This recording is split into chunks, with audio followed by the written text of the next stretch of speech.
오늘 본 말씀 통해서 버가모교회 세 번째 말씀입니다. 내가 감추었던 만나와 흰돌을 주겠다는 제목으로 함께 은혜 받는 시간 갖도록 하겠습니다.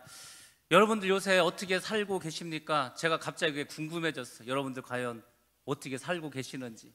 우리가 불과 3일 전에 부활절 예배를 드렸습니다. 그전에는 사순절 기간을 지냈습니다. 근데 정말 그 40일이 어떻게 지나간지도 모르게 다 지나갔고 4월을 맞이하고 꽃이 피고 꽃이 또 지는 것들도 있습니다. 저는 요새 그 말이 실감이 되는 거예요. 눈, 코 뜰 새 없이 바쁘다. 얼마나 바쁘면 눈을 뜨고 코를 뜨는 시간도 없을까? 근데 정말 그런 것 같아요. 눈 뜨고 코 뜨고 할 시간이 없는 것 같이 바쁘게 지내고 있는 것 같습니다. 제가 12시 전에는 잔 적이 없는 것 같아요. 12시 전에는 거의 잠을 잔 적이 없습니다. 어쩔 때는 새벽 1시, 2시에 이렇게 잔 적도 여러 번 있는 것 같습니다. 그러다 보니까 무슨 문제가 생기냐면 여기저기서 실수가 생기는 거예요. 그 주보에 성경 말씀이 잘못 나간다든지 이런 일들이 벌어집니다. 그리고 또 이제 제가 그 밴드에 뭐랄까 문제도 올리고 또 이제 매일매일 이렇게 설교 준비를 하다 보니까 늘 바쁩니다. 그리고 이제 요새 우리가 신방도 있고 또 면담도 있고 또 어떤 날에는 하루 종일 이 전화기를 붙잡고 있어요. 통화를 해야 되고 문자를 보내야 되고 또 여러 가지 이제 일을 하다 보니까 정말 바쁘게 지내는 것 같습니다. 제가 오늘 예배를 마치면 경주를 가야 합니다. 내일 오전 예배에 우리 이제 세부협에서 예배를 인도하는데 제가 사회를 맡았습니다. 오전에 가야 되니까 그냥 오늘 밤에 이렇게 가려고 합니다. 그래서 내일 새벽 예배를 제가 오늘 이렇게 찍었어요. 제가 혼자서 이제 카메라를 놓고 찍었는데 이게 얼마나 문제가 많은지 막 다시 찍고 싶은 거예요. 이게 찍을 때는 한 30분 정도였거든요. 그러니까 그냥 예배를 드리면 그냥 설교를 하면 돼요. 한 20분 내지 25분 설교를 하면 되는데 이게 또 사람이 없는 가운데서 혼자 이렇게 하자니까 정말 이상해요. 그래서 카메라 앞에 두고 하는데 계속 틀리는 거예요. 틀려도 그냥 계속 했습니다. 그래서 이제 그것을 보면서 편집을 하는 거예요. 편집을 하면서 아마 5번, 6번은 본 것 같아요. 이게 지금 영상이 막 누더기가 됐어. 막 이어 붙이고 자르고 하는데 저도 제가 봐도 이게 무슨 말인지 몰라. 정말 다시 찍고 싶어. 근데도 시간이 없어서 그럴 수가 없습니다. 내일 아마 여러분들 새벽 예배 나오셔서 이 영상을 보시면 뭔 말인가 헤맬 수 있어요. 내용도 어려운데 이게 말도 지금 이리 갔다 저리 갔다 막 끊어지고 이게 도대체 정신이 없을 겁니다. 왜냐면 제가 바빠서 그래. 바빠서 그래서 제가 그 생각이 들어요. 여러분들은 요새 어떻게 지내고 계시는가? 그 생각이 들었습니다. 근데 제가 이게 바쁘면서도 한 가지 좀 두려운 게 있어요. 늘 바쁘면서도 제가 그 생각을 사실은 항상 가지고 있는데 우리가 바쁘게 살아가잖아요. 근데 제가 바쁜 이유가 뭔가 한번 생각해 보세요. 하나님의 일을 하면서 바쁜 거예요. 그렇지 않아요? 설교 준비하고 항상 신방하고 예배 준비하고 전부 하나님의 일을 하는 거죠. 근데 정말 여러분들도 마찬가지입니다. 여러분 꼭 기억하세요. 우리가 하나님의 일을 하면서 하나님을 잃어버릴 수 있어요. 정말 그렇습니다. 어떤 분들은 교회에서 살아요. 교회 와서 엄청나게 많은 일을 합니다. 근데 교회는 그렇게 열심히 하는데 머릿속에서 하나님은 없는 거예요. 제가 그게 제일 두려운 거예요. 내가 이렇게 바쁘게 지내면서 하나님의 일을 한다고 하면서 정작 하나님과 동행하는 시간이 줄어든다면, 내 생각 속에서 하나님이 떠나간다면, 내가 하나님과 대화하는 시간이 부족해진다면 그거는 정말 큰일입니다. 그렇게 되면은 제가 일을 줄여야 돼요. 다른 일을 줄여서라도 주님과 함께하고 동행하는 시간을 확보해야 합니다. 제가 요새 그래서 잘 때 너무 정신없이 자다 보니까 저는 늘 자기 전에 누우면 그래도 주님과 대화를 하고 잔 것 같아요. 최소한 20분이고 30분이고. 요즘은 그럴 시간이 없어요. 누우면 그냥 바로 자는 거예요. 이렇게 해서 내가 과연 주님의 음성을 들을 수 있을까? 그런 걱정이 됩니다. 아무튼 여러분들도 바쁘게 지내실 겁니다. 여기 대부분 직장 생활 하시고 일하러 나가신 분들 많이 있잖아요. 새벽에 나와서 기도하시고 밤에 기도하시고 몸도 피곤하시고 얼마나 바쁘시겠어요. 그러니까 여러분들도 궁금한 거예요. 여러분들도 정말 어떻게 좀 잘 지내시는지 제가 너무 걱정이 됩니다. 여러분들 정말 바쁜데 그 바쁜 가운데서도 주님은 잃어버리지 마시기 바랍니다. 주님까지 잃어버리면서 우리가 바쁠 필요가 없어요. 여러분들이 항상 주님을 생각하면서 이렇게 나아가시기 바랍니다. 그리고 이제 제가 밴드에 이제 새로운 거를 시도했습니다. 문제를 이제 내고 있는데 그 문제를 풀려면 설교를 잘 들어야 돼요.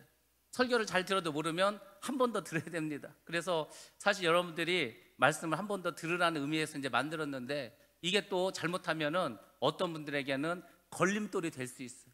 이걸 좀 풀자니 그렇고 안 풀자니 또 신경 쓰이고, 이거는 그냥 제가 강요하는 것도 아니고 여러분들에게 도움을 주기 위해서, 그래도 이제 한번 들었으니까 우리가 한번 체크하는 의미에서 그래서 이제 문제를 풀으라고 드린 거니까, 그거는 너무 걱정하지 마시고, 또 도전하실 분들은 항상 계속해서 도전하시고 뭐 그렇게 하면 됩니다. 우리가 예수 안에서 너무 뭐 이렇게 잘할 거 없어요. 저는 여러분이 잘하고 못하는 거는 전혀 신경 쓰지 않습니다. 잘해도 거기고 못해도 거기에요. 근데 여러분들은 항상 잘해. 그러니까 제가 뭐 특별히 할 말도 없습니다. 그러니까 여러분들들 편안하게 생각하시고, 뭐 해도 그만 안 해도 그만입니다. 옵션이니까 하여튼 여러분들 틈날 때마다 한번 들어보시고, 또 한번 시간이 되시면 또 풀어도 보시고 이렇게 하시기 바랍니다. 제가 아주 바빠서 문제를 낼 시간도 없다 싶으면 중단하겠지만, 그 전까지는 계속해서 이렇게 하려고 합니다. 아무튼 여러분들 예수 잘 믿으시고 똑바로 믿으시고 주님과 늘 동행하시기 바랍니다. 한 가지만 더 말씀드리겠습니다. 제가 목사 논문을 쓰면서 목사 안수를 받기 위해서 논문을 7가지를 썼습니다. 그 중에 한 분이 그 목사의 자격과 목사의 역할과 목사가 해야 될 이런 업무 사명 뭐 이런 거에 대해서 써오라고 했어요. 그래서 이제 뭐 성경도 찾고 여러 가지 자료를 찾아봤더니 목사로서 해야 될 일이 너무 많더라고. 야, 이게 목사 되는 게 쉽지 않구나. 목사의 자질, 목사의 인격, 목사가 해야 할 일 뭐 엄청나게 많아요. 제가 그걸 아직도 가지고 있는데 그걸 한 번씩 이제 봐야 되겠다면서도 못 보고 있어요. 근데 그 중에서 한 가지 기억나는 거 있습니다. 목사는 부지런해야 된다. 부지런해야 돼. 기도하는 일에도 부지런해야 되고, 말씀을 연구하는 데도 부지런해야 되고, 신방도 부지런해야 되고, 전도도 부지런해야 되고, 부지런해야 된다는 것은 제 머릿속에 박혀 있어요. 그래서 저도 하여튼 부지런히 이렇게 살아가려고 합니다. 여러분들도 부지런히 살아가시기 바랍니다. 예, 오늘 말씀 보도록 하겠습니다. 오늘 말씀 이제 예수님의 책망 2번째 말씀입니다.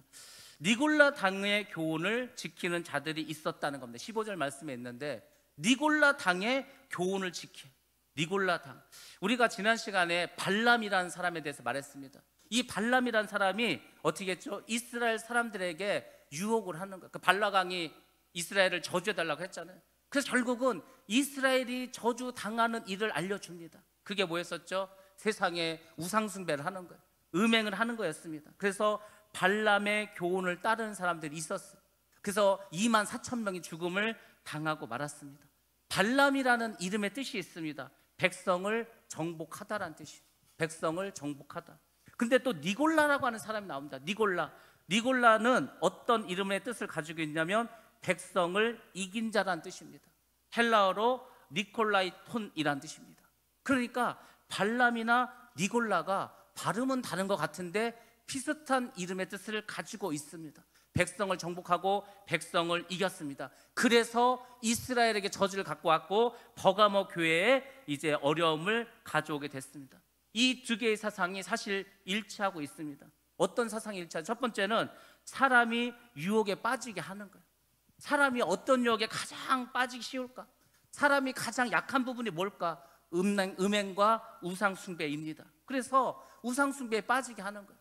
우리는 뭐 우상숭배라고 해서 집에다가 신전 갖다 놓고 절하고 향 피우는 것만 우상숭배라고 하는데 그렇지 않습니다. 여러분, 우상숭배가 뭔지 아세요? 우상숭배 간단합니다. 하나님보다 더 사랑하는 것은 우상이 되는 거예요.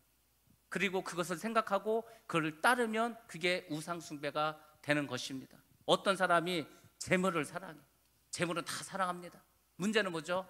그 재물을 하나님보다 더 사랑해. 그러면 재물이 우상이 되는 것입니다. 자녀도 마찬가지입니다. 성공도 마찬가지입니다. 이 세상에 있는 모든 것들이 하나님보다 우선하면 그것이 전부 다 우상이 됩니다. 그래서 많은 사람들이 우상 숭배에 빠지게 합니다. 마지막 때가 되면 적그리스도가 나타납니다. 그리고 이 적그리스도가 하나님이 아닌 자기를 경배하라고 합니다. 역시 우상이 되고 우상 숭배가 됩니다. 그러니까 벌써 구약시대 때나 그리고 초대교회 때나 앞으로 정말 마지막 때가 되면은 우상 숭배가 많이 일어날 수밖에 없습니다. 2번째로 도덕적 타락입니다. 두 사상은 도덕적인 타락을 사람들로 끌고 갔습니다. 주장하는 게 뭐냐면 구원의 문은 너무 넓다는 거예요. 구원의 하나님이 그 사랑의 하나님인데 뭐 그 사랑의 하나님이 뭐 솔직히 그 좀 죄졌다고 그렇게 너희들 지옥에 보내고 그러지 않아. 그런 하나님 아니야. 하나님 얼마나 사랑이 많으신데 이렇게 해서 사람들로 하여금 하나님과 상관없는 하나님의 생각, 하나님이 만드는 구원의 틀과는 상관없는 그런 삶으로 살아가게 합니다. 사람을 착각시키는 거예요. 그게 바로 영지주의였습니다. 그러니까 발람의 교훈이나 니골라당의 교훈은 사람들로 하여금 하나님을 멀리하게 하는 거예요. 왜? 자꾸자꾸 세상을 사랑하게 하면서 그런 일을 했습니다. 니골라당에서 니골라라고 하는 사람은 초대교회 예루살렘의 7 집사 중에 한 사람이었습니다. 예루살렘 교회에서 집사를 7명을 뽑았어요. 스데반 집사도 있고 빌리 집사도 있고 좋은 집사도 있었는데 니골라 같은 그런 집사도 있었습니다. 이 사람이 교회에다가 새로운 교리를 만들어서 이야기를 하는 거예요. 전혀 예수님이 한 말도 아닙니다. 성경에도 없는 말입니다. 근데 막 이걸 얘기하는데 사람들이 그 사상에 막 따라가는 무리가 생겼어요. 도대체 누가 따라갔을까? 아직 회개하지 못한 무리들, 아직 내가 회개를 하지 않았어. 자꾸 교회 가면은 자기 보고 죄인이라고 하는 거예요. 근데 니골라 얘기를 가만히 들어보니까 내가 죄인이 아니네. 그러니까 니골라 얘기를 따릅니다. 또 이방 종교에서 생활하다가 온 사람이 있어요. 그렇지 않겠습니까? 이 당시에 뭐 예수를 믿었던 사람 중에서 그 전에 다른 종교를, 다른 우상을, 다른 미신을 섬긴 사람도 많이 있을 거 아니에요. 이 사람들이 예수를 믿겠다고 왔는데 가만히 니골라 얘기를 들어보니까 그게 더 맞는 것 같아. 그래, 내가 뭐 그 전에 섬겼던 신도 같이 섬기고 예수도 섬기고 뭐 이러면 되겠지. 이렇게 해서 순수한 믿음에서 떠나가게 합니다. 그 사람들이 니골라를 따랐어. 그러다 보니까 교회 안에 파당이 생기고 말았습니다. 그래서 니골라 당이라는 당이 생겨버렸어요. 우리가 전에 에베소 교회를 배웠습니다. 에베소 교회는 니골라 당의 교리를 미워했습니다. 그래서 주님께 칭찬을 들었습니다. 근데 버가모 교회는 아니 세상에 안디바가 순교를 해가면서 얼마나 우상숭배가 심했어요. 이곳은 로마의 황제도 섬기고 그리스의 신도 섬기는 신전이 엄청나게 많은 사단의 위가 있는 도시라고 하지 않았습니까? 거기에 살면서 믿음을 지키겠다고 순교했던 교회인데 이 니골라 당이 들어와서 교회를 타락시키는 거예요. 나중에는 결국 이 니골라 당의 사상의 교회를 너무 많이 퍼져서 버가모 교회가 어려움을 당하고 말았습니다. 그래서 여러분들이 생각하시는 거예요. 항상 주님께서 말합니다. 죄는 누룩과 같다고. 누룩은 막 퍼져나가는 거예요. 곰팡이처럼 막 퍼져나갑니다. 이걸 손을 쓸 수가 없는 거예요. 그래서 항상 누룩을 조심하라고 말했습니다. 그러니까 버가모 교회도 니골라 당이 활동할 때 처음부터 그걸 정지하고 잡아냈어야 되는데 그걸 그냥 놔둬버렸어요. 그 바람에 교회가 나중에 결국 어려움을 당할 수밖에 없었습니다. 니골라 당의 가르침에 대해서 좀 더 자세하게 말씀드리겠습니다. 이 니골라 당의 그 가르침은 쉽게 말하면 사탄이 교묘하게, 아주 교묘하게 유혹을 하는 거예요. 그래서 함정을 만드는 거예요. 올가미를 씌우는 겁니다. 그러니까 이단이라는 게 또 잘못된 사상이라는 게 아주 다르면 상관이 없어요. 근데 우리랑 99%가 똑같아. 그러니까 막 그런 것 같아. 다 맞는 것 같아. 근데 어떻게 끝에 가니까 하나가 달라. 그 하나가 다른 게 이단입니다. 그렇지 않아요? 다르리자의 끝단자 안에 끝에 가서 다른 거, 그게 이단이라는 겁니다. 니골라 당이 바로 그랬습니다. 자, 어떤 것을 가르쳤을까? 첫 번째로는 반율법주의 사상을 가지고 있습니다. 반율법주의. 그러니까 율법을 지키지 말라는 거예요. 야, 율법 그거 어떻게 다 지키냐? 요즘 같은 세상에, 이 좋은 세상에 어떻게 말씀대로 우리가 살아갈 수가 있냐? 이런 얘기겠죠. 죄에 대해서 아주 자유롭습니다. 그리고 뭐 양심도 이제 뭐 쉽게 말해서 양심의 화인이 맞았습니다. 그래서 요한복음과 요한계시록을 불신하는 거예요. 복음서와 계시록을 불신합니다. 그렇게 안 사도 돼. 뭘 그렇게 굳이 힘들게 율법을 지키면 사냐? 이렇게 이야기를 했습니다. 두 번째로는 반도덕주의입니다. 음식에 대해서 매우 방종했어요. 그 제사상에 올린 우상에게 바친 그 음식을 먹지 말라고 했는데도 불구하고 그냥 막 먹는 거예요. 왜? 그 싸거든요. 싸. 그러니까 막 갔다가 사서 먹고 자유롭게 먹었습니다. 불결한 생활을 했습니다. 호색에 몰두했습니다. 고위층들이 부패하면, 또 고위층들이 부패하면은 이 죄라는 것이 둔감해집니다. 우리는 죄에 대해서 아주 예민해야 돼요. 제가 성령을 설명해서 그런 말 하지 않았습니까? 성령은 아주 예민하시다고, 아주 민감하시다고, 아주 센서티브하다고. 그래서 조금만 죄스러운 생각만 해도 벌써 마음이 괴로워집니다. 그렇게 예민해야 돼, 죄에 대해서. 근데 도덕적으로 너무 이게 이제 무너져버려, 도덕이 무너져버렸어. 아유 뭐 우리 뭐 저 위에 있는 분들도 하는데 뭔 상관이 있어, 뭐 다 하는 거야. 그럼 다 죄에 대해서 둔감해졌습니다. 그래서 교회가 어려움을 당하고 말았습니다. 세 번째로는 종교 혼합주의가 있었습니다. 이 당시에 전 세계, 특히 유럽 사회를 지배했던 것이 헬레니즘 사상이었습니다. 그 그리스에 얼마나 유명한 철학자들과 수학자들과 사상가들이 있었습니까? 그 헬라 철학의 사상이 기독교에 슬그머니 들어와서 섞여버리는 거예요. 헬라 사상, 그리스 사상은 그 주제가 뭐냐면 인본주의 사상입니다. 인본주의. 얼마나 인본주의가 강하면 그리스 신화나 로마 신화를 보면 신들도 사람하고 똑같아. 신들도 화를 내고 질투를 하고 사랑을 하고 사람하고 똑같다니까요. 왜?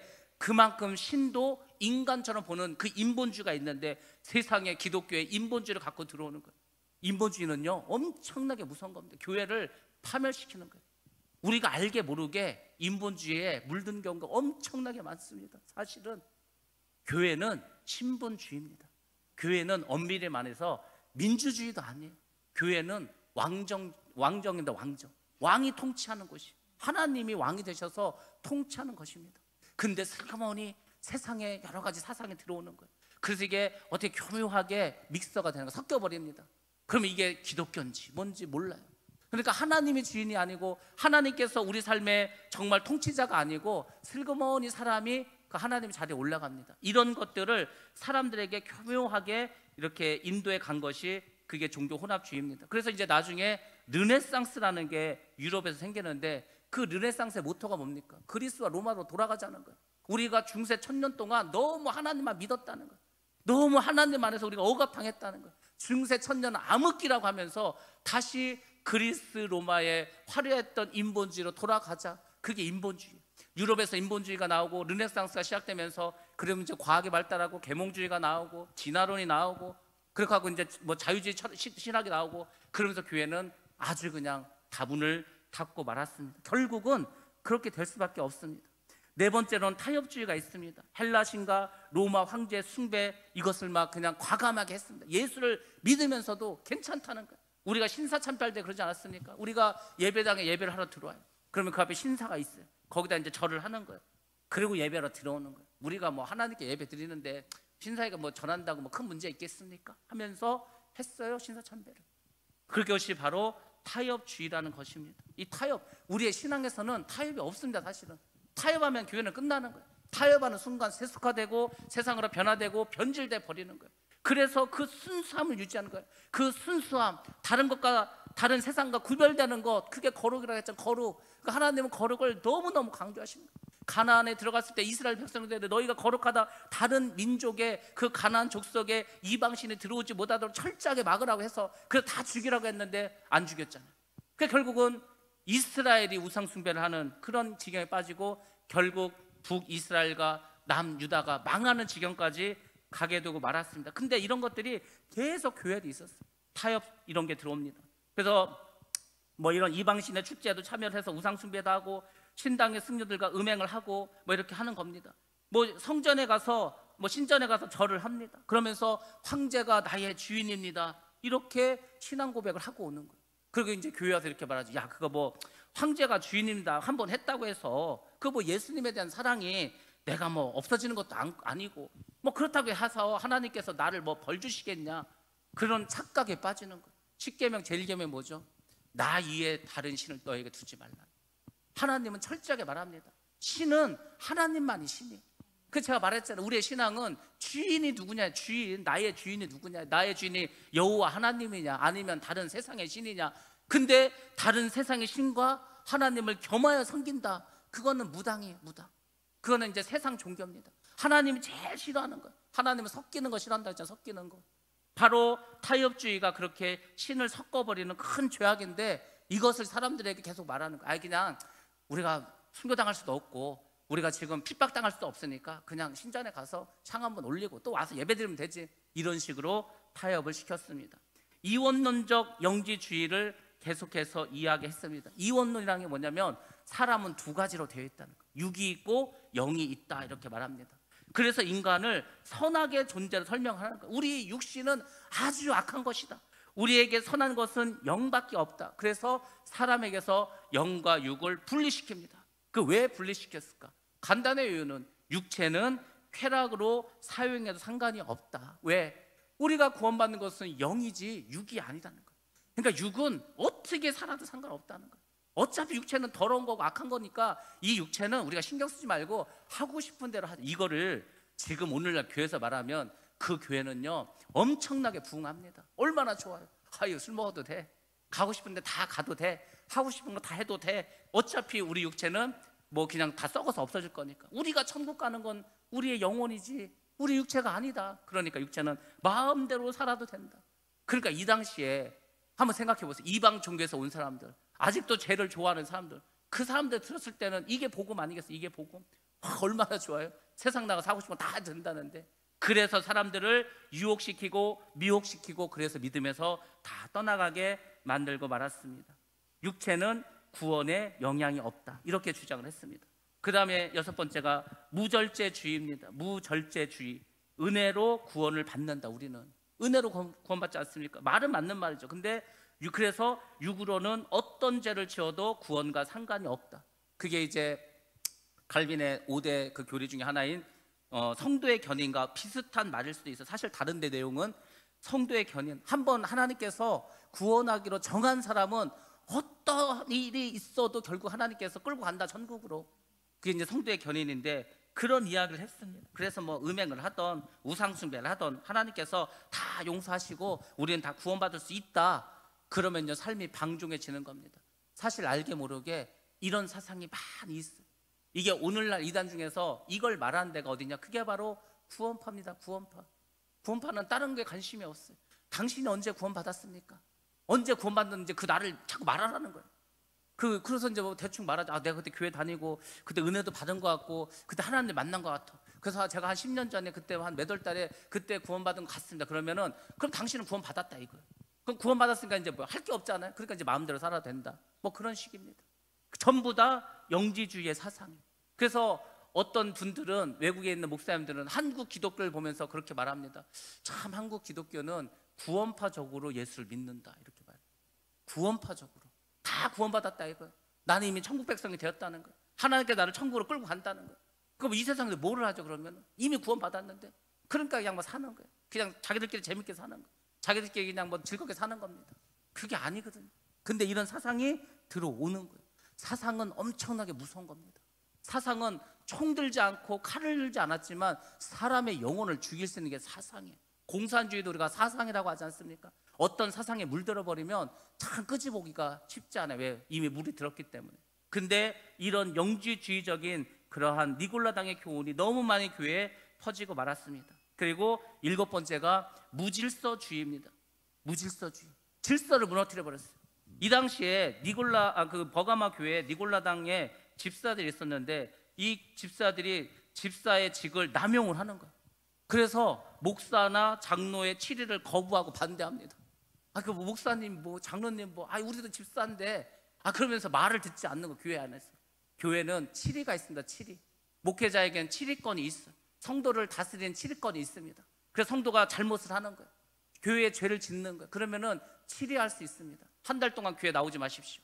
한 달 동안 헌금하지 마십시오. 치료할 수 있어요. 근데 그거를 다 거부하는 거예요. 그러니까 생각해 보시기 바랍니다. 버가모 교회에 이런 문제가 생겼어요. 세상에 믿음도 없는 성도들과 집사 몇 명들이 모여가지고 이렇게 막 어떤 그 하나님과 상관없는 일을 하는 거예요. 그걸 치료하려고 했더니 반대를 하는 거예요. 그러면서 교회 주도권, 행정, 재반사 이런 것들을 자기들이 관장하겠다고 주장을 하는 거예요. 교회 질서를 무너뜨리는 겁니다. 하나님이 싫어하는 것 중에 여러 가지가 있는데 질서를 무너뜨리는 거 엄청나게 싫어하십니다. 섞이는 거 싫어하세요. 거룩한 거 좋아하십니다. 질서 무너뜨리는 거 어마어마하게 싫어하십니다. 그래서 질서를 무너뜨리는 자는 하나님이 엄하게 벌하십니다. 엄하게 벌하세요. 정말 무섭습니다. 왜냐하면 하나님은 생각해 보세요. 사단이 왜 사단이 됐어요? 하나님 자리에 오르려고 한 거 아니에요? 질서를 무너뜨리는 겁니다. 아담과 하하가 왜 선악과를 따먹었습니까? 하나님처럼 된다고 해서 질서를 깨트리는 겁니다. 그 질서를 깨트리는 걸 하나님이 너무 엄격하게 싫어하시기 때문에 큰 벌을 주십니다. 그러니까 이 버가모 교회가 이렇게 돼버렸어요. 처음에는 순교하는 교회였는데 니골라당의 교훈을 따르다 보니까 교회가 엉망이 되고 말았습니다. 그래서 우리가 일곱 교회를 하면서 깨달아야 될 게 있어. 야, 우리도 이럴 수 있구나. 한국 교회가, 우리 교회가, 이 세상의 교회가 이렇게 변질될 수 있구나. 그걸 깨달으라는 거예요. 일곱 개를 통해서. 그래서 예수님께서 니골라당의 교훈을 지키는 자들에 대해서 책망을 하십니다. 16절 나가면 그래서 어떻게 하라는 거죠? 회개하라는 것이나 회개. 회개에 대해서 이제 좀 말씀을 드리겠습니다. 회개가 헬라어로는 메타노의 손이라는 뜻입니다. 메타노의 손이라는 그런 말이고, 이 회개가 어떤 뜻이냐? 돌이키다는 뜻이에요. 돌이키다. 길을 가다가 유턴하는 거예요. 돌아오는 거예요. 우리가 지금 여호와께로 돌아가자 이렇지 않습니까? Return to the Jehovah. 여호와께로 돌아가자. 유턴하는 겁니다. 세상으로 갔던 삶을 돌이키는 거, 그것이 바로 회개입니다. 헬라어의 석학이었던 트렌치 박사가 이 회개에 대해서 이렇게 네 가지로 정의해주고 있습니다. 첫 번째, 잘못된 기존 지식에서 벗어나 새 지식에 이르는 것. 내가 잘못된 삶을 살고 있었어요. 죄악된 삶을 살아가고 있습니다. 나는 그게 옳은 줄 알았어. 그 잘못된 지식이겠죠. 그 잘못된 지식에서 새 지식, 하나님의 말씀, 옳은 지식, 이것으로 돌아오는 것, 그것을 이제 회개라고 말해주고 있습니다. 우리 호세아서 4장 6절 말씀 한번 보겠습니다. 한번 읽습니다. 시작. 내 백성이 지식이 없으므로 망하는도다. 내가 지식을 버렸으니 나도 너를 버려 내 제사장이 되지 못하게 할 것이요, 내가 내 하나님의 율법을 잊었으니 나도 내 자녀들을 잊어버리리라. 얼마나 무서운 말씀입니다. 백성들이 지식이 없어서 망한다는 거예요. 왜 망하죠? 지식을 버렸어요. 지식을 버렸으니까 지식을 모른다는 거. 그러니까 하나님 뭐라는 거? 나도 너희들 버리겠다는 거. 나도 너희들을 버리겠다. 제사장이 되지 못하게 하겠다는 거. 얼마나 무서운 말입니까? 내 하나님 율법을 너희가 잊었으니 나도 내 자녀들을 잊어버리리라. 하나님은 이렇게 분명하고 확실하게 경고해 주시고 말씀해 주셨어요. 그 사람들이 무시해 버리는 거예요. 솔직히 이런 말씀 있는지도 몰랐죠. 그러니까 지식이 없는 거예요. 지식이. 그래서 제가 말하잖아요. 말씀을 똑바로 알아야 된다고. 바로 알아야 된다고. 제대로 알아야 된다고. 그래야 우리가 죄를 짓지 않습니다. 두 번째, 마음의 변화를 일으키는 것. 일단 회개하려면 마음이 변해야 되는 거예요. 마음. 죄를 사랑하고 세상을 사랑하고 악한 것을 사랑했던 그 마음이 변화돼야 되는 거예요. 마음의 변화가 없는 회개, 입으로만 하는 회개, 아무 의미가 없습니다. 회개한 것이 아닙니다. 세 번째는 하나님께 대하여 범죄한 것을 근심하는 거예요. 근심. 내가 죄를 졌구나. 막 애통이 하는 거예요. 애통. 가슴 아파하는 거예요. 가슴을 찢는 거예요. 그래서 회개를 할 때는 정말 심령을 찢는 게 있어야 되는 거예요. 하나님 앞에서, 하나님, 내가 이런 죄를 범했습니다. 다윗이 그 죄를 범하고 얼마나 하나님께 회개했습니까? 정말 침상의 베개가 눈물로 젖을 정도로. 아니, 눈물을 얼마나 흘려야 베개가 젖죠? 한번 생각해 보세요. 얼마나, 그러니까 눈물만 흘린 게 아니고 막 그냥 콧물도 흘리고 눈물도 흘리고 막 했겠죠. 그러니까 이게 막 한 시간 몇 시간 기도하니까 막 젖어 있었을 거 아니에요. 그렇게 회개되는 거, 철저하게. 그렇게 회개해야 똑같은 죄를 짓지 않습니다. 똑같은 죄를 반복해서 짓는다는 것은 회개한 게 아닙니다. 철저하게 회개한 사람은요, 더 이상 그 죄를 짓지 않아요. 왜? 너무 그게 무서운 걸 아는 거예요.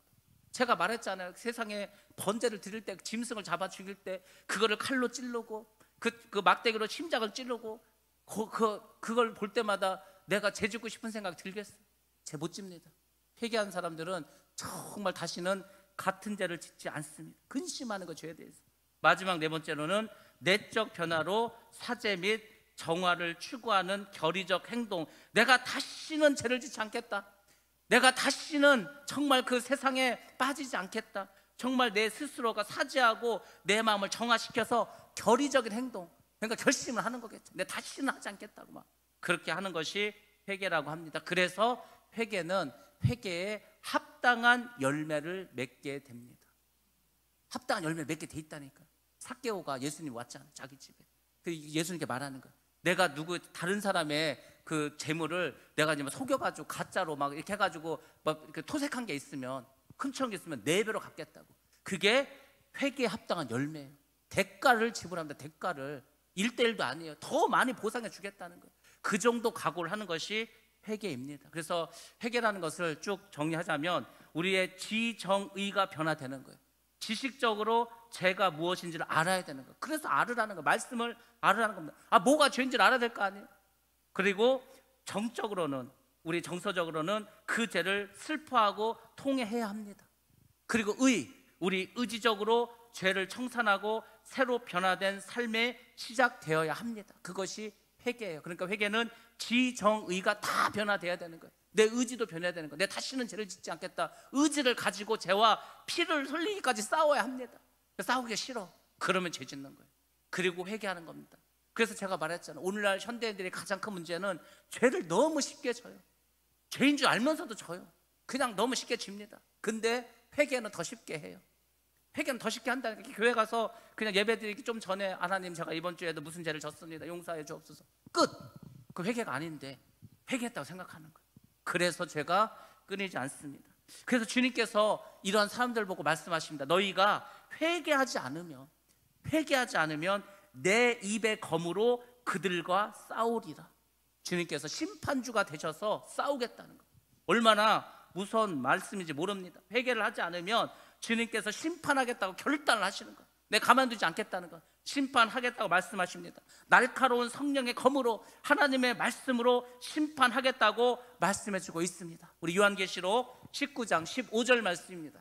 같이 한번 보겠습니다. 시작. 그의 입에서 예리한 검이 나오니 그것으로 만국을 치겠고 친히 그들을 철장으로 다스리며 또 친히 하나님 곧 전능하신 이의 맹렬한 진노의 포도주 틀을 밟겠고. 아멘.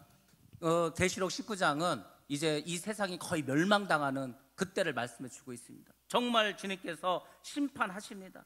검을 가지고 심판하십니다. 여러분 한번 생각해 보세요. 우리는 검으로 싸워야 될 사람입니다. 그렇지 않아요? 우리가 성령의 검으로, 말씀의 검으로 세상을 향해서 싸움을 하러 가야 될 사람들이에요. 근데 회개를 하지 않으면 그 검의 공격의 대상이 내가 돼버리는 거예요. 아니, 말씀을 가지고, 성령을 가지고 세상과 싸워야 하기도 지금 바쁜데 죄를 회개하지 않으면 그 말씀의 검이 나를 공격하는 거예요. 내가 공격의 대상이 될 수 있다는 겁니다. 그래서 여러분들 회개할 일이 있으면 회개는 절대로 미루시면 안 됩니다. 그날 그냥 회개하세요. 미루면 안 됩니다. 회개는 절대로 믿으면 안 되고, 그리고 깨달으셨으면 즉시 회개해야 합니다. 그렇지 않으면은요, 그 죄가 그냥 그대로 흘러가 버리는 거예요. 내가 죄를 졌다, 하나님께서 나에게 회개하라는 그런 마음을 주셨다, 그러면 그 자리에서 즉시 회개를 하셔야 합니다. 버가모 교회는 순교적인 초기의 신앙을 가지고 있다가 니골레 당의 그 교훈으로 오염되고 타락되고 그리고 부패되고 말았습니다. 그리고 교회가 세속화로 잠식되어 버리고 말았습니다. 왜 우리에게 버가모 교회를 보여주실까? 현대 교회, 마지막 교회도 마찬가지라는 겁니다. 이 니골라당의 교훈, 음란과 우상 숭배에 빠지는 그 무리들이 많아진다는 것입니다. 많아져요. 그래서 이제 정말 세상의 마지막 때가 되면은 온 세상이 음료에게 전부 다 이제 거기 이제 예속이 돼 버립니다. 그 사상에 다 빠져 버립니다. 하나님께 죄를 집니다. 그러면 하나님께서 그 세상을 무너뜨려 버리겠다고 이렇게 말씀해 주셨습니다. 요한계시록 18장 2절에서 3절 말씀 같이 한번 보겠습니다. 요한계시록 18장입니다. 시작. 힘찬 음성으로 외쳐 이르되 무너졌도다 무너졌도다 큰 성 바벨론이여, 귀신의 처소와 각종 더러운 영이 모이는 곳과 각종 더럽고 가증한 새들이 모이는 곳이 되었도다. 그 음행의 진노의 포도주로 말미암아 만국이 무너졌으며 또 땅의 왕들이 그와 더불어 음행하였으며 땅의 상인들도 그 사치의 세력으로 치부하였도다 하더라. 아멘.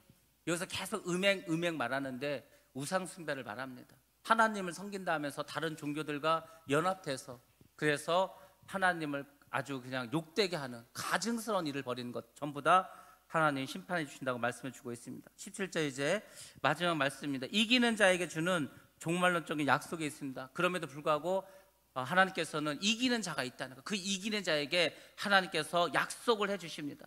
처음에 말하는 게 귀 있는 자라는 표현이 있습니다. 귀 있는 자, 하나님의 말씀, 성령의 말씀을 듣는 귀가 있는 사람들. 그러니까 하나님의 말씀을 들었는데 그 말씀이 다른 사람에게 말하는 게 아니고 나에게 쉐마로 다가오는, 쉐마. 그 하나님 말씀이 나에게 쉐마로 다가와야 됩니다. 그 말씀이 나의 말씀이 되는 거예요. 나에게 하나님이 하시는 말씀으로 그렇게 들으셔야 합니다. 마지막 때에는 귀가 가려진대. 귀가 가려져. 안 들려. 계속 성령이 말씀하시고 지혜정이 말씀하시고 성령께서 말씀을 해주신데도 불구하고 귀가 가려져서 듣지를 못합니다. 예언의 말씀을 들으려 하지 않아요. 지금 사람들이 코로나 때문에도 교회를 많이 떠났다고 하지 않습니까? 근데 이 코로나가 문제가 아니라니까요. 정말 마지막 때가 되면 영적인 귀가 다 닫혀져 버리는 거예요. 그러니까 믿음이 생기진 않습니다. 듣지가 않아요. 들어도 무슨 말인지 몰라요. 점점 믿음에서 떠나갑니다. 제가 볼 때는 이미 시작됐어요. 많은 사람들의 귀가 가려지고 있습니다. 정말 전도하기도 어렵고 복음을 전하기도 어려운 때입니다. 그래서 여러분들이 더 열심을 내셔야 되는 거예요. 솔직히 뭐 80년대 90년대는요 전도하기 그렇게 어렵지 않았습니다. 저도 그때 뭐 기차를 타던 버스를 타던 누가 옆에 앉아있으면 복음을 전했어요. 그 사람이 엄청 이상하게 보지도 않았습니다. 잘 들어줘요. 대전에서 서울까지 2시간인데 2시간 내내 복음을 전해도 싫은 내색 안 하고 들어준 사람 더 많았습니다. 지금은요 1분도 못해. 1분 교회 얘기 예수 얘기 꺼내지도 못합니다. 그 얘기가 나오는 순간 코로나 환자로 우리를 그냥 오인해버려서 다 도망가 버려요. 그런 세상이 됐는데 무슨 전도를 하겠습니까? 벌써 귀가 다 가려져 버리고 말았습니다. 그래서 우리는 귀가 있어야 돼요. 들을 귀가 있어야 합니다. 여러분들 말씀을 들을 때마다 저 말씀은 나에게 주시는 쉐마의 말씀이다 기억하시고 말씀 안에서 정말 귀가 열리셔서 성령의 세밀한 음성까지도 다 들을 수 있는 여러분 되시길 주의 이름으로 축복합니다. 두 번째, 감추었던 만나와 흰돌과 신도리의 새 이름을 주겠다. 이 굉장히 중요한 말씀입니다. 엄청나게 중요한 말씀입니다. 왜냐하면 이 말씀을 가지고 이단들이 많이 나왔어요. 이단의 교주들이 다 자기를 신격화하려고 이 말씀을 인용한 구절입니다. 사실은 많은 이단들이 이 말씀을 가지고 자기가 이제 하나님이라는 거예요. 자기가 교주가 되어버렸습니다. 대표적인 것이 하나님의 교회 앙상홍 그 증인회가 있습니다. 안산홍 증인회 신천지. 우리가 신천지 되게 무서워하고 무서운 것보다도 하여튼 되게 우리가 조심하고 경계하지만 신천지보다 더 성도가 많은 것은 하나님의 교회입니다. 안산홍 증인회. 하나님의 교회라 건물도 다 이쁘게 져요. 여기는 특징이 있더라고. 교회를 아주 이쁘게 져요. 겉으로 볼 때는 무슨 펜션 같기도 하고 막 그렇습니다. 그렇게 교회를 졌습니다. 그러니까 사람들 볼 때는 아주 뭔가 좀 세련돼 보이고 좀 문화적으로 뭐가 있는 것 같아요. 근데 엄청난 이단입니다. 이 두 이단이 어떻게 이제 자기들을 설명을 했냐면 먼저 감추었던 만나를 이렇게 설명합니다. 하나님의 교회에서는 이렇게 생각합니다. 감추었던 만나를 새 유월절로 해석을 하는 감추었던 만나를 새 유월절이라고 말합니다. 유월절. 우리가 AD 325년에 니케아라는 도시에서 종교회의가 열렸습니다. 그 종교회의에서 했던 말이 뭐냐면 야 우리가 이제 유월절을 폐지하자. 왜냐하면 예수님께서 유월절 어린 양인데 우리 예수님을 믿는데 굳이 유월절을 따로 이스라엘 사람들이 지키는 거 유월절을 지킬 필요가 있냐 교회에서. 그래서 유월절을 폐지합니다. 그러니까 이제 안산홍은 뭐냐면 폐지한 그 유월절 그것이 바로 감춰진 거라 이런 얘기. 유월절이 지금 폐지된 감춰지지 않았습니까? 그런데 그 유월절을 다시 회복시키는 분이 그분이 바로 재림 예수라는 거예요. 재림 예수가 오시면 폐지된 그 감추어진 유월절을 다시 회복시켜 주실 것이다. 그 다시 오신 재림 예수가 누구일까요? 안산홍이라는 거예요. 그래서 안산홍이 재림 예수의 자리에 올라갔습니다. 세상에 여기에 그 성도가 30만이 넘습니다. 지금 동남아시아나 이런 데 진출해서 많은 젊은 사람들을 유혹하고 있어요. 대학생들, 젊은 층들을 집중 공략하고 있습니다. K-팝을 들려주고 호텔을 얻어서 뭐 잔치를 베풀고 뭐 한국어도 가르치고 그래서 젊은 사람들 막 호응이 있어요. 다 데려다가 똑똑하고 능력 있으면 한국으로 데려옵니다. 교육을 시켜가지고 이제 완전히 이 물 들게 하는 거 하나님 교회 사상에. 그리고 이제 자기 나라를 보내서 전도하게 합니다. 교회도 져주고 막 하겠죠. 그런 일을 벌이고 있습니다. 신천지는 감추었던 만나를 이렇게 설명합니다. 우리가 요한계시록 5장에 보면 7인으로 봉한 말씀이 있어요. 그 두루마리로 이렇게 좀 7개로 봉한 말씀. 그게 바로 감춰진 만나라는 거예요. 일단 봉했으니까 감춰진 거 아닙니까? 근데 또 요한계시록 10장에 보면 피난처에 숨겨진 사람들이 있어요. 근데 그 숨겨진 사람들이 그 말씀을 먹는다 이런 얘기예요. 그러면 그 말씀을 먹는 사람들은 누구일까? 신천지 교인이라는 거예요. 감추었던 그 만나를 먹는다는 거예요. 그러니까 이단들은요 말씀을 자기들 멋대로 그냥 이렇게 인용해서 갖다 쓰는 거예요. 말씀 성경에 얼마나 많은 말씀이 있습니까? 그러니까 자기들이 편한 대로 갖다가 붙이는 거예요. 그러면 다 만들 수 있는 거예요. 이단들은 뭐 성경에 말씀이 워낙에 많으니까 이거 갖다가 쓰고 저거 갖다가 쓰고 하는 거예요. 그래서 가짜가 많습니다. 가짜 많습니다. 사건도 많습니다. 전혀 하나님의 그 뜻과 상관없이 자기에게 유리한 대로 말씀을 갖다 쓰는 사람들이 얼마나 많은지 모릅니까? 이단 교회가 아니에요. 멀쩡한 교회. 멀쩡한 교회에서도 그런 경우가 많이 있습니다. 그래서 우리가 말씀을 잘 알아야 되는 거예요. 말씀을 전체적으로 다 알아야 되는 거예요. 말씀의 일부만 탁 따다가 그걸 편집해가지고 하면은 전혀 다른 종교가 됩니다. 그래서 이단들이 많이 나왔습니다. 그 다음에 신돌입니다. 신돌. 하나님의 교회에서는 이 흰돌을 누구라고 보는가? 당연히 예수님으로 보겠죠. 그 예수님이 누구냐?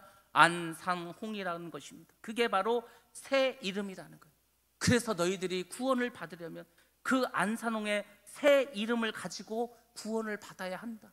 안산홍을 믿어야 한다. 안산홍 죽었죠 지금. 근데도 여전히 재림 예수를 보는 거. 죽었다고 안 했겠죠. 또 하늘로 올라갔다고 하겠죠. 그냥 자기들이 유리한 데를 막 다 갖다 붙이는 거. 이렇게 영생교를 믿었던 사람들도 마찬가지 아닙니까? 그 교주가 죽었잖아요. 영생교가 뭐 영원히 죽지 않는다 이거 아니에요? 죽었어 교주가. 그렇죠. 근데도 믿는 거예요. 사람이 한번 물들어 버리면 이렇게 되는 거예요. 그래서 차라리 예수를 안 믿은 사람은 전도하기가 쉬워요. 왜? 하얀 도화지 같아요. 그러니까 예수 전하면 돼. 근데 이미 그 이단에 깊이 빠졌어. 이단에 깊이 빠지면요, 이 사람을 정통으로 데려오는 너무 힘든 거예요. 일단 이 사람이 있는 머리에 있는 걸 다 지워야 돼. 싹 다 지워야 돼. 그리고 그 위에 다시 진리를 심어야 돼요. 그러니까 훨씬 더 힘듭니다. 훨씬 더 어렵습니다. 실제로는 이단에 빠졌다가 다시 돌아온 사람들이 많지도 않습니다. 그렇게 이단에 한번 물들면 이렇게 되는 겁니다. 신천지에서 신도를 뭐라 하냐면, 신도는 깨끗하고 정직한 참 심판과 심판하는 권세를 가진 목자라고 이야기합니다. 목자. 그 목자가 누구일까요? 누구일까라고 말하진 않았어요. 말하지만 않았지 다 누군지 압니다. 자기들의 교주. 그렇죠. 그렇게 말하는 거예요. 그래서 이 말씀, 감추었던 만나와 흰돌과 흰돌 위에 새 이름, 이 구절을 가지고 많은 이단들이 나왔습니다. 그럼 이단이 아닌 정통 신학에서는 이것을 어떻게 볼까? 감추었던 만나는 우리 14절 말씀에 우상의 제물과 우상의 제물이라는 말이다. 우상의 제물. 그 우상의 제물과 대비되는 개념으로 봅니다. 그래서 감추어진 만남은 정말 신령하고 정말 참된 양식, 정말 예수님을 통해서 주어지는 그 하나님의 생명의 양식, 그것을 의미해 주고 있습니다. 요한복음에 보면은 예수님께서 나는 생명의 떡이다 하면서 이 말씀을 쭉 자세하게 말씀해 주고 있습니다. 우리 먼저 요한복음 6장 32절부터 33절 말씀 봅니다. 시작. 예수께서 이르시되 내가 진실로 진실로 너희에게 이르노니 모세가 너희에게 하늘로부터 떡을 준 것이 아니라 내 아버지께서 너희에게 하늘로부터 참 떡을 주시나니 하나님의 떡은 하늘에서 내려 세상에 생명을 주는 것이니라. 아멘. 하늘의 떡은 하늘에서 내려와요. 그래서 세상 사람들에게 생명을 주는 것이다라고 예수님 말씀하십니다. 그리고 48절에서 또 이렇게 말씀하십니다. 내가 곧 생명의 떡이니라. 내가 곧 생명의 떡이니라. 하늘에서 내려온 떡이 있어요. 그 떡을 사람들이 먹어야 돼. 근데 그 떡이 누구라고요? 나. 그래서 내가 생명의 떡이다. 이렇게 48절에서 말씀해 주고 있습니다. 그리고 53절과 55절에서 결론적으로 이렇게 말씀해 주고 계십니다. 함께 보겠습니다. 시작. 예수께서 이르시되 내가 진실로 진실로 너에게 이르노니 인자의 살을 먹지 아니하고 인자의 피를 마시지 아니하면 너희 속에 생명이 없느니라. 내 살을 먹고 내 피를 마시는 자는 영생을 가졌고 마지막 날에 내가 그를 다시 살리리니 내 살은 참된 양식이요 내 피는 참된 음료로다. 아멘.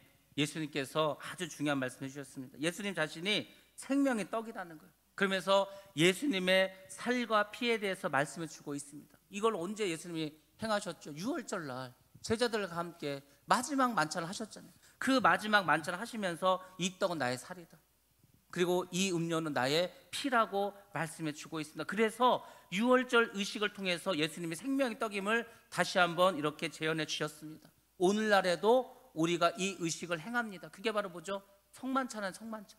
우리가 성만찬을 왜 합니까? 성만찬을 하면서 우리가 그 성만찬의 의식을 통해서 생명 되신 그 예수님을 다시 한번 경험하는 거예요. 그분의 살을 먹고 그분의 피를 마시면서. 그래서 그 예수의 생명이 우리 안에 있음을 우리 스스로가 체험하고 깨닫는 그것이 바로 성만찬입니다. 우리가 지금 읽은 이 말씀에서 굉장히 중요한 것이 있습니다. 요한복음 6장 54절에 이런 말씀하십니다. 마지막 날에 살릴 것 이러십니다. 마지막 날에 살릴 것. 마지막 날에 내가 그를 다시 살리리니.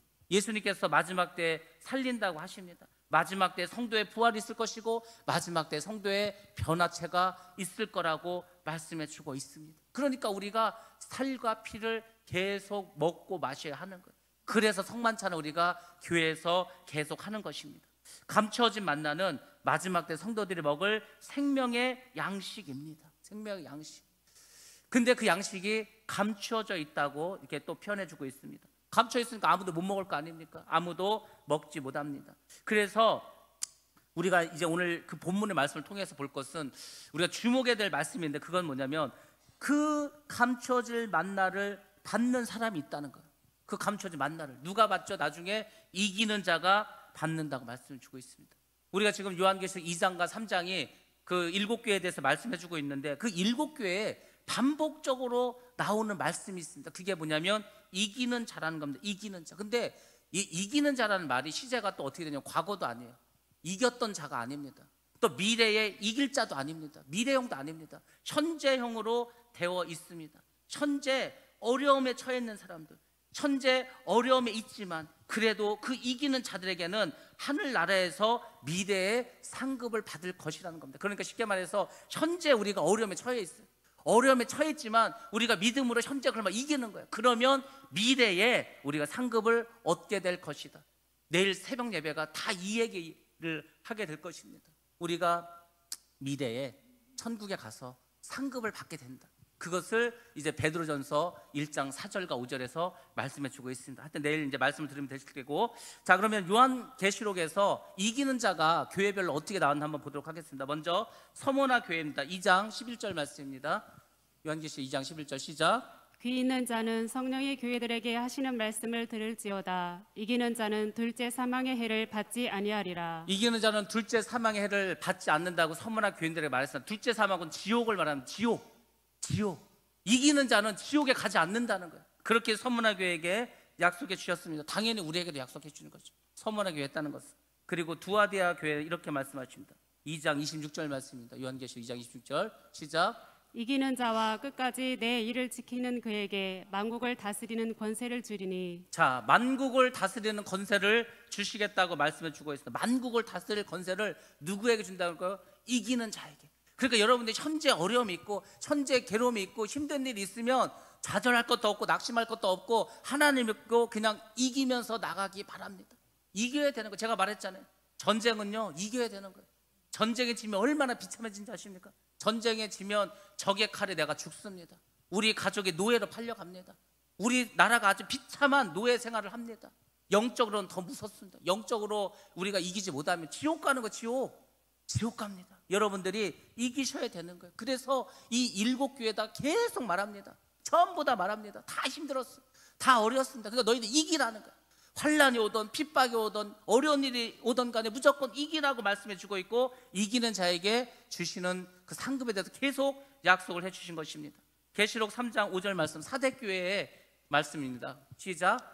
이기는 자는 이와 같이 흰옷을 입을 것이요 내가 그 이름을 생명책에서 결코 지우지 아니하고 그 이름을 내 아버지 앞과 그의 천사들 앞에서 시인하리라. 아멘. 흰옷을 입을 것이요 생명책에서 이름을 지우지 않을 것이요 아버지 앞과 천사들 앞에서 시인하리라. 전부 다 천국에서 일어날 일입니다. 천국의 심판대에서. 여러분의 인생에서 가장 중요할 때가 언제인지 아세요? 여러분이 이 땅에 있든지 아니면 죽어서 저 세상으로 가든지 그 양 세상을 다 통틀어서 가장 중요한 순간, 하나님의 보좌 앞에 서는 순간. 하나님의 보좌 앞에 서면은요, 여러분이 살았던 인생이 쫙 나타납니다. 그냥 막 무슨 진짜 영화 슬라이드 지나가듯이 쫙 지나가는 거예요. 거기 심판대입니다. 달아보시는 거예요. 죄가 많은지 믿음이 많은지 달아보십니다. 그때 주님께서 흰 옷을 주시겠다는 거예요. 생명책에 너희의 이름을 적어주겠다는 거예요. 아버지와 천사들 앞에서 너희를 시인해 주겠다. 하나님께 말하는 거. 이 사람은 제가 잘합니다. 정말 그때 힘들었는데, 그때 괴로웠는데, 너무 고통스러웠는데 믿음을 잘 지킨 사람입니다. 이렇게 시인해 주겠다는 거, 변호해 주겠다는 거. 천사들 앞에서도. 그럼 꼼짝 못 하겠죠? 그래? 그러면 천국 이렇게 가는 거예요. 그걸 하겠다는 거예요.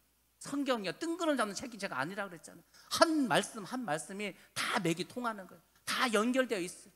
그냥 하는 말이 아닙니다. 예수님이 하신 말씀, 사도 바울이 하신 말씀, 성령께서 하신 말씀, 하나님께서 하신 말씀을 쭉 한번 붙여보세요. 다 상통하고 있습니다. 이게 하루아침에 쓴 책도 아닙니다. 몇천 년을 거쳐서 쓴 책 아닙니까? 그럼에도 불구하고 내용이 통하는 거예요. 내용이 통한다는 거예요. 모세 때부터 시작해가지고 이제 초대교회까지 그 2500년 동안 무수히 많은 시간을 두고 쓴 책인데 결국은 다 똑같은 그 말씀을 향해서 가고 있습니다. 예수가 우리를 구원하기 위해서 이 땅에 오실 것이다. 그 예수가 십자가에 죽으시고 사흘 만에 부활하시고 다시 하늘로 올라가신다. 그 올라가신 예수는 다시 이 세상을 심판하기 위해서 다시 오실 것이다. 이게 성경입니다. 근데 그게 수천 년의 시간을 두고서 썼음에도 불구하고 그 맥이 다 똑같이 흘러가는 것을 우리가 알 수가 있습니다. 얼마나 중요한 말씀인지 모릅니다. 우리 빌라델피아에게 하신 말씀입니다. 3장 12절 말씀입니다. 자, 같이 봅니다. 시작. 이기는 자는 내 하나님 성전에 기둥이 되게 하리니 그가 결코 다시 나가지 아니하리라.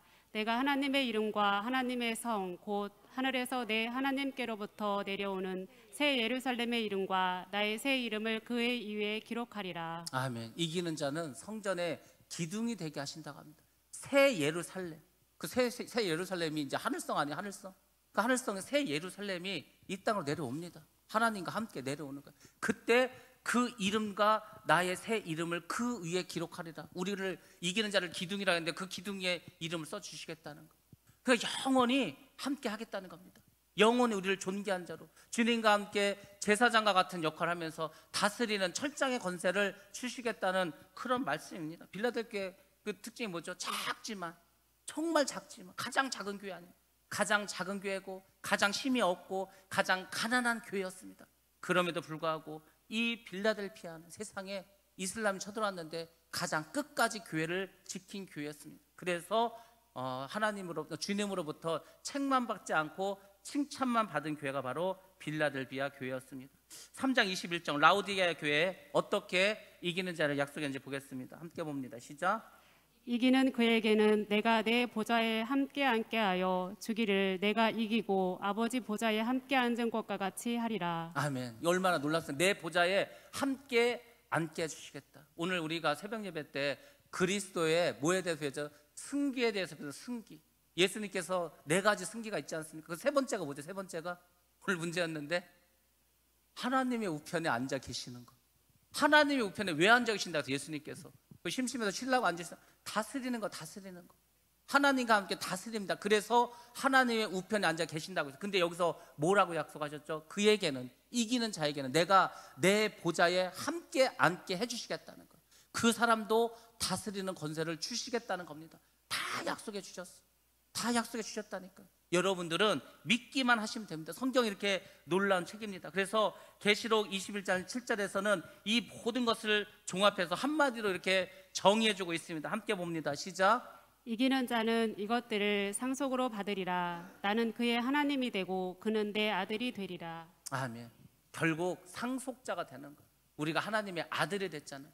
하나님의 자녀가 되는 권세를 얻지 않았습니까? 그래서 우리가 상속을 받는 것, 유업을 받는 거고 기업을 받는 것입니다. 그렇게 약속해 주고 있습니다. 감추어진 만나는 이기는 자가 하늘나라에서 받을 상급입니다. 상급. 특별히 영원한 생명, 영생도 그 속에 포함되어 있습니다. 우리가 한번 창세기 보세요. 인류가 타락을 했습니다.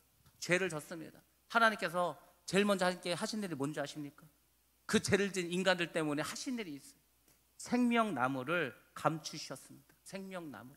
생명나무에 생명 과실이 맺혀요. 근데 죄를 진 인간이 그 과일을 먹고 영원히 산다고 한번 생각해 보세요. 그래서 하나님께서 생명 과일을 감추십니다. 그 감춰진 생명나무가 언제 다시 나타나는지 아십니까? 마지막 때에 이기는 자에게 나타나는 거예요. 그래서 이기는 자가 그 생명나무의 과실을 따먹습니다. 그래서 이기는 자는 영생을 얻게 되는 것입니다. 영생을. 아니 그랬잖아요. 천국에 가서 사는 사람은 다 기본적으로 영생은 가지고 가야 된다고. 천국은 영원히 사는 곳이기 때문에. 그래서 우리가 감춰진 만나는 우리 믿는 사람들이, 이기는 자들이 결국 하늘나라에서 받을 상급, 이렇게 생각하시면 됩니다. 흰돌에 대해서 나와주고 있습니다. 흰돌은 이기는 자가 마지막 날 받을 역시 상급이라고 말씀해주고 있습니다. 베드로전서 2장 4절 말씀입니다. 베드로전서 2장 4절 보겠습니다. 시작. 사람에게는 버림바가 되었으나 하나님께는 택하심을 입은 보배로운 산 돌이신 예수께 나아가. 아멘. 예수님도 산돌이라고 하셨어요. 산돌. 뜨인 돌이라는 표현도 이제 그 다니엘서에 나오게 됩니다. 돌이라는 게 나오는데 어떤 돌이냐면 흰돌이라고 했습니다. 성경에서 희다는 것은 정결하고 순결한 것을 의미합니다. 부활하신 주님께서 흰 옷을 입으셨습니다. 요한계시 7장에 보면 천국의 성도들이 나옵니다. 다 흰 옷을 입고 있습니다.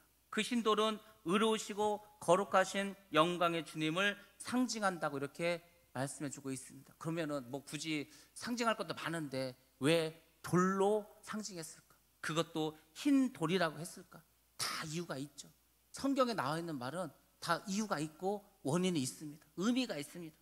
우리가 이 요한계시록이 쓰여졌을 당시가 있습니다. AD 1세기였죠. 그 1세기에 어떤 풍습이 있었냐면 흰돌이 있어요. 흰돌. 그 흰돌인데 이 흰돌이 뭐냐면 연애, 잔치집에 들어갈 수 있는 자격을 주는 표식이에요. 쉽게 말해서 우리가 결혼식장에 가려면 청첩장이 있어야 될 거 아닙니까? 어떤 파티장에 가려면 초대장이 있어야 될 거 아니에요. 그 당시에 초대장, 그 당시에 청첩장이 흰 돌이었습니다. 흰 돌. 이 돌을 가지고 있어야 그 연회장에 들어갈 수 있는 거예요. 그 잔치집에 들어갈 수가 있습니다. 그리고 또 흰 돌은 누구에게 주냐면 경기에서 승리한 자에게 주는 표식이 바로 흰 돌입니다. 그 흰 돌 위에다가 승리한 사람의 이름을 써서 주는 거예요. 우리가 학교에서 뭐 공부를 잘하던 착한 일을 하던 뭐 우수한 뭘 했으면 상장을 주지 않습니까? 흰 종이에 이름을 써서 주잖아요. 그 흰돌이의 이름이 바로 그런 의미입니다. 우리가 이 세상에서 정말 이기는 자가 되었어요. 경기에서 승리한 그 사람처럼 되었어요. 그러면 그 흰돌 위에다 그 사람의 이름을 써서 주겠다는 그런 말씀입니다. 마지막 때 정말 환난을 이기고 승리한 사람, 그 사람은 천국에 들어갈 수 있는 표식을 줍니다. 근데 그 흰돌 위에 그 사람의 이름을 써줍니다. 마치 생명책에 이름을 쓰는 것과 같이. 이것이 요한계시록 3장 12절에 이렇게 나와 있습니다. 한번 보겠습니다. 요한계시록 3장 12절 말씀입니다. 시작. 이기는 자는 내 하나님 성전의 기둥이 되게 하리니 그가 결코 다시 나가지 아니하리라. 내가 하나님의 이름과 하나님의 성 곧 하늘에서 내 하나님께로부터 내려오는 새 예루살렘의 이름과 나의 새 이름을 그의 위에 기록하리라. 아멘. 하나님의 그 거룩한 성전에는 성전이니까 기둥이 있습니다. 기둥이 없으면 건물이 무너지겠죠. 이 기둥은 끝까지 가는 거예요. 그 기둥에 이름을 써줍니다. 그 사람은 천국에 들어간 사람들입니다. 그래서 주님께서 우리에게 약속하십니다. 너희가 힘들지, 너희가 어렵지, 너희가 정말 바쁘고 너무 정신없이 살아가지. 그래도 네가 믿음으로 살아, 네가 이겨. 그러면 내가 흰 돌을 줄게. 그리고 그 돌 위에 너의 이름을 써줄게. 그래서 네가 그걸 가지고 천국에 들어올 수 있도록 해줄게. 이것이 오늘 주님께서 우리에게 해주시는 약속인 줄로 믿습니다. 우리는 환난과 유혹을 이기시고 정말로 주님이 오셨을 때 그 흰돌의 생명책에 여러분의 이름이 다 들어가시기를 축원합니다. 우리 모두가 천국 백성으로 정말 하나님이 기뻐하시는 그런 삶을 살아가기를 주의 이름으로 축원합니다.